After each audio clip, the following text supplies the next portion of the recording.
സർക്കാരോ സർക്കാരിൻ്റെ ഏജൻസികളോ ഇല്ലാത്തൊരു സ്ഥലമായി ആവാമല്ലോ ഇത്തരത്തിലുള്ള അഴിഞ്ഞാട്ടങ്ങൾക്ക്. അവിടെ ഇടപെടാനുള്ള ഒരു മാനസിക നില അവിടുത്തെ ഒരു പൊതുസമൂഹത്തിന്, സിവിൽ സൊസൈറ്റിക്ക് ഉണ്ടാകുന്നില്ല. അത് നമ്മളെ ഭയപ്പെടുത്തുന്നില്ലേ? തീർച്ചയായിട്ടും നിങ്ങളുടെ ആശങ്കകളോടും ചോദ്യത്തോടും പൂർണ്ണമായിട്ടുള്ള യോജിപ്പാണ് എനിക്കുള്ളത്. ഇനിയും എത്രയോ മാറാനുണ്ട് എന്ന യാഥാർത്ഥ്യത്തിലേക്കാണ് നമ്മൾ എത്തേണ്ടത്. കേരളത്തിൽ ഇന്നലെ വളരെ അസാധാരണമായ ഒരു സംഭവം നടന്നപ്പോൾ ഇന്ന് അസാധാരണമായ രീതിയിൽ തന്നെയുള്ള പ്രതിഷേധങ്ങളും ഉണ്ടായി. ആ സമരത്തെ അംഗീകരിക്കുന്നുണ്ടോ? അത്തരം അതെന്താ, ഞങ്ങളുടെ പ്രതിഷേധവും പ്രതികരണവുമാണ് ഞങ്ങൾ സംഘടിപ്പിച്ചിട്ടുള്ളത്. അങ്ങനെ പ്രതികരിക്കണം എന്നാണ് ഞങ്ങൾ കണക്കാക്കിയിട്ടുള്ളത്. തിരുവനന്തപുരത്ത് ഞങ്ങൾ പ്രതിഷേധ മാർച്ചാണ് സംഘടിപ്പിച്ചത്. ഇതിൻ്റെ അടുത്തൊരു ഘട്ടത്തിൽ കുറച്ചുകൂടി ഈ അക്രമികളെ ചെറുക്കാനും കായികമായി തന്നെ തടയാനും മുന്നിട്ടിറങ്ങേണ്ടി വന്നാൽ അത്തരം കാര്യങ്ങൾ ആലോചിക്കേണ്ടി വരും. കിസ് ഓഫ് ലവ് പോലെ ഇനി കിസ് ഓഫ് ലവിലേക്ക് ഞാൻ വരാം. അവരുടെ പ്രതിഷേധ രീതിയോട് ഞങ്ങൾക്ക് യോജിപ്പില്ല. ആ സമരത്തിന് നേതൃത്വം കൊടുക്കുന്ന ആളുകൾ വെച്ചു പുലർത്തുന്ന മനോഭാവത്തോടും ഞങ്ങൾക്ക് യോജിപ്പില്ല.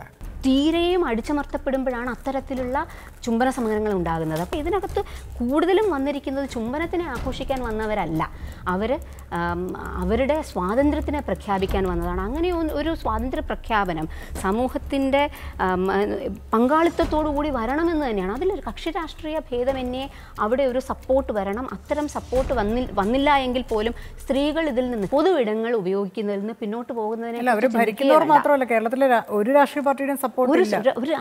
അത് ഈ പഴയ ആ സദാചാര ബോധത്തിനുള്ളിൽ നിന്ന് പുറത്തു വന്നു കഴിഞ്ഞാൽ ഞങ്ങൾക്കുള്ള സപ്പോർട്ട് നഷ്ടപ്പെട്ടു എന്നുള്ള ഭീതി കൊണ്ടാണ്. അത് തീർച്ചയായിട്ടും അങ്ങനെ ഒരു ഭീതിയുണ്ട്. ഞങ്ങൾ ഒരുപാട് സമരം ചെയ്തിട്ടുള്ളവരാണ്, സമരം ചെയ്ത് പരിചയമുള്ളവരുമാണ്.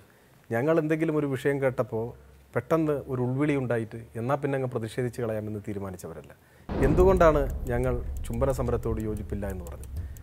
ഞാൻ പറഞ്ഞത് വളരെ ഉത്തരവാദിത്വ ബോധത്തോടു കൂടിയാണ്. കുറച്ചാളുകൾ ചുംബന സമരം നടത്തുന്നു, ചുംബിച്ചുകൊണ്ട് പ്രതിഷേധിക്കാം എന്ന് കുറച്ചാളുകൾ തീരുമാനിച്ച് രംഗത്ത് വരുന്നു. അയ്യോ അരുതേ എന്നല്ല ഞങ്ങൾ പറഞ്ഞത്. ശരി, നിങ്ങൾ പ്രതിഷേധിച്ചോളൂ, അത് നിങ്ങളുടെ സ്വാതന്ത്ര്യമാണ്. നിങ്ങൾ തീരുമാനിച്ചിരിക്കുന്നു, നിങ്ങൾ ഒരു കൂട്ടം ആളുകൾ ഇങ്ങനെ പ്രതിഷേധിക്കണം, അത് നിങ്ങളുടെ സ്വാതന്ത്ര്യം, നിങ്ങൾ പ്രതിഷേധിച്ചോളൂ.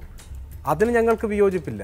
ശ്രീകലയ്ക്ക് ആ സമരരീതിയോട് യോജിപ്പും അതിനെ ഹൃദയത്തിൽ പ്രതിഷ്ഠിക്കുകയും ചെയ്യുന്നെങ്കിൽ നിങ്ങൾ അതിൽ ഞാൻ സാന്ദർഭികമായി പറഞ്ഞ നിങ്ങളതിൽ പങ്കെടുക്കുക. ഞങ്ങളുടെ നിലപാട് വ്യത്യസ്തമായ നിലയിലുള്ള ഒരു പ്രതിഷേധമാണത്, വ്യത്യസ്തമായ നിലയിലുള്ള പ്രതിഷേധം.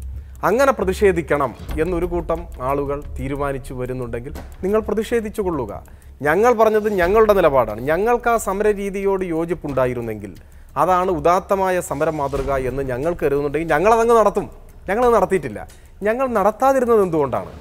ചുംബിച്ചു കഴിഞ്ഞാൽ അയ്യോ നാണക്കേടായി, അത് പാവമായി, ഞങ്ങൾക്ക് സങ്കോചമായി, വോട്ട് കുറയും. അല്ല, ഞങ്ങളൊക്കെ ചുംബിച്ചിട്ടുള്ളവരാണ്. ചുംബിച്ചു കഴിഞ്ഞാൽ ആകാശം ഇടിഞ്ഞു വീഴുന്നു ഞങ്ങൾക്ക് ധാരണയില്ല. ഞങ്ങൾ കാണുന്നത് സദാചാരത്തിൻ്റെ പേരിൽ ഗുണ്ടായിസം നടത്തുന്ന ആളുകൾ അഡ്രസ്സ് ചെയ്യുന്നത്, അവരെതിർക്കുന്നത് ഒരാണും പെണ്ണും സംസാരിക്കുന്നു, ചായ കുടിക്കുന്നു, യാത്ര ചെയ്യുന്നു, അതുപോലും പാടില്ല എന്നാ. ചുംബനമൊന്നും അവിടെ വരുന്നില്ല. ഒരാണും പെണ്ണും കൂടി നടന്നു പോകാൻ പാടില്ല, സംസാരിക്കാൻ പാടില്ല, ബസ് സ്റ്റോപ്പിൽ ബസ് കാത്തിക്കാൻ പാടില്ല, ഒരുമിച്ച് യാത്ര ചെയ്യാൻ പാടില്ല, ഒരിടത്തുനിന്ന് ഇരിക്കാൻ പാടില്ല, ഭക്ഷണം കഴിക്കാൻ പാടില്ല. ഇതിനെയാണ് ഇവരെതിർക്കുന്നത്. ആ ഗുണ്ടായിസത്തിനെതിരെയാണ് കേരളത്തിൻ്റെ പൊതുമനസ്സ്. നിങ്ങൾ സദാചാരത്തിൻ്റെ പേരിലുള്ള ഗുണ്ടായിസത്തെ എതിർക്കുന്നു. അപ്പോൾ എതിർക്കുന്ന എല്ലാവരെയും നമുക്ക് കൂട്ടണം, ഒരുമിച്ച് കൂട്ടണം. പക്ഷേ ഈ സമരരീതിയോട് നമ്മുടെ സമൂഹത്തിൽ മഹാഭൂരിപക്ഷത്തിന് യോജിപ്പില്ല. മാത്രവുമല്ല, ഈ സമരരീതി ഒരു തെറ്റിദ്ധാരണ ഉണ്ടാക്കിയിട്ടുണ്ട്. സദാചാര പോലീസിനെതിരെ എന്ന് പറഞ്ഞാൽ, അല്ലെങ്കിൽ സദാചാര പോലീസ് എന്ന് സോക്കോൾഡ് സദാചാര പോലീസ് എന്ന് പറയുന്നവർ ഈ പരസ്യ ചുംബനത്തെ എതിർക്കുന്നവരാണ്. അല്ല, അവരാണും പെണ്ണും തമ്മിൽ മിണ്ടണ തന്നെ എതിർക്കുന്നവരാണ്. അപ്പോൾ നമുക്ക് എല്ലാവരും ഒരുമിച്ച് നിൽക്കുകയാണ് വേണ്ടത്. ഈ സമരരീതി മഹാഭൂരിപക്ഷം വരുന്ന സദാചാര ഗുണ്ടായിസത്തെ എതിർക്കുന്നവരും ഇഷ്ടപ്പെടാത്തൊരു സമരരീതിയാണ്. അപ്പോൾ ഇതിൽ പോയി കഴിഞ്ഞാൽ വലിയ പിന്തുണയായിട്ട് നമുക്കൊരു വലിയ മഹാ മൂവ്മെൻ്റായിട്ട് കൊണ്ടുപോകാൻ പറ്റില്ല. അതാണ് ഇതിൻ്റെ പ്രശ്നം. തീർച്ചയായും. ഇപ്പോൾ സാറ് എനിക്ക് തോന്നുന്നു ഒരു തൊട്ട് മുമ്പത്തെ ഒരു തലമുറ, ഒരു അച്ഛൻ്റെയും മുത്തച്ഛൻ്റെയും മനസ്സോടുകൂടിയാണ് അതിനെ കാണുന്നത്.